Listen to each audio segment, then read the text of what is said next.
Alors, Vettel parle un peu de politique, il veut en finir avec les autoroutes à vitesse illimitée en Allemagne. Il parle aussi des élections allemandes et regrette Angela Merkel. Donc il veut mettre fin aux portions d'autoroutes en Allemagne illimitées. C'est un moyen d'économiser jusqu'à 2 millions de tonnes de CO2 en termes d'émissions. Et plus encore, cela rend probablement les routes un peu plus sûres. En Allemagne, nous avons des accidents parce que nous n'avons pas de limite de vitesse. Si ça permet de sauver une seule personne ou la vie d'une seule personne, alors je pense que c'est une évidence. Très souvent, on confond cette mesure avec une liberté dont jouissent les gens, à savoir que nous n'avons pas de limite de vitesse en Allemagne. Honnêtement, je ne me sens pas dépourvu de liberté lorsque je vis en Turquie, aux États-Unis, au Royaume-Uni ou dans tout autre pays où la vitesse est limitée. Ce n'est pas comme si j'avais franchi la frontière et que j'avais l'impression de ne plus être libre. Je pense donc que ce n'est pas d'une liberté dont nous parlons, c'est juste quelque chose à laquelle nous sommes habitués. Et c'est probablement quelque chose qui va disparaître à l'avenir, que ce soit maintenant ou dans quelques années, je n'ai aucun problème si elle disparaît. Et Vettel répond aux opposants à cette mesure, s'ils veulent se faire plaisir, ils n'ont qu'à faire comme l'allemand, se rendre sur des pistes. C'est pas faux. Quiconque veut aller vite doit le faire dans un endroit où il est possible de le faire en toute sécurité, ce qui est dans ce cas sur une piste de course. Il est évident que je suis très excité par le fait d'aller vite, sinon j'aurais choisi un autre métier. Mais je vois aussi qu'il est beaucoup plus logique de le faire sur une piste où l'on peut juger, où l'on peut expérimenter et tester ses limites sans mettre en danger les autres autour. Vettel a poursuivi en s'immisçant sur le terrain politique et en exprimant ses jugements sur le récent scrutin allemand, qui a vu le parti de la chancelière allemande reculer nettement au profit des sociaux-démocrates, qui pourraient former une coalition avec les Verts et le FDP. Bon, FDP en français ça veut dire autre chose, hein, mais bon.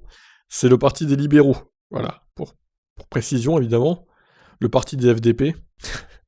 Angela Merkel pourrait manquer à l'Allemagne, à l'Europe ou au monde entier. Elle a traversé des moments très difficiles.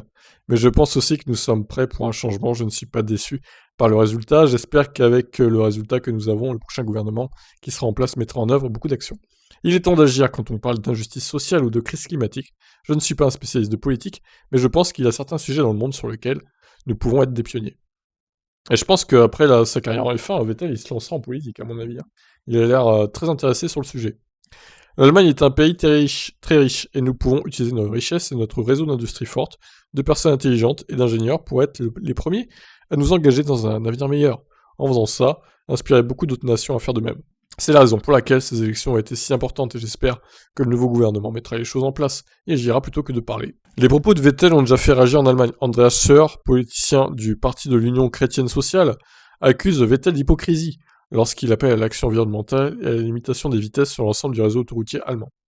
Premièrement, il vit en Suisse, et deuxièmement, lui et tout l'entourage de la Formule 1 volent partout dans le monde toute l'année et rejettent beaucoup de gaz nocifs pour le climat. En regardant le classement actuel des pilotes de Formule 1, un changement pour la Formule E serait logique pour lui. Oh la vache. Oh, il a éclaté là. Les limites de vitesse y sont également plus basses. Oh là là là là. Andreas Scheur, là, il a atomisé Vettel. Bon, c'était un peu sale, hein, quand même, ce qu'il a dit, là, j'avoue que... Dur. Bon. Eh ben, bon, globalement, est-ce que vous êtes d'accord avec Vettel ou pas? Est-ce qu'il faut mettre des limitations de vitesse partout sur toutes les autoroutes allemandes? Bon, après, attention, hein. Toutes les autoroutes allemandes ne sont pas à vitesse illimitée, hein, c'est que des petites portions. Je ne saurais pas vous dire combien de kilomètres de vitesse illimitée, si vous savez, dites-moi dans les commentaires, mais ça ne doit pas être grand-chose non plus. Bref, peut-être un futur en politique pour Vettel dans 2-3 ans, qui sait, après sa carrière. Je vous laisse réfléchir à ça et commenter. Ciao.